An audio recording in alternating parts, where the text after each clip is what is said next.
కొమరం భీం ఆసిఫాబాద్ జిల్లాలో భూమాఫియా రెచ్చిపోయింది. ఊరిని ఖాళీ చేయాలంటూ బెదిరింపులకు దిగింది.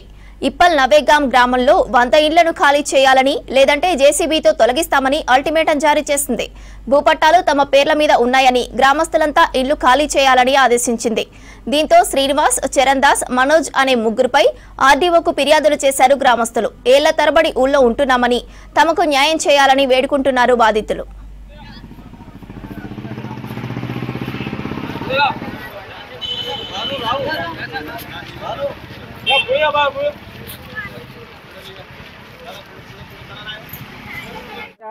ఉండాలి, మా పొరగాళ్ళు ఎక్కడ పోతాయి, ఎటు పోవాలి అని మేము అందుకే వచ్చినాం.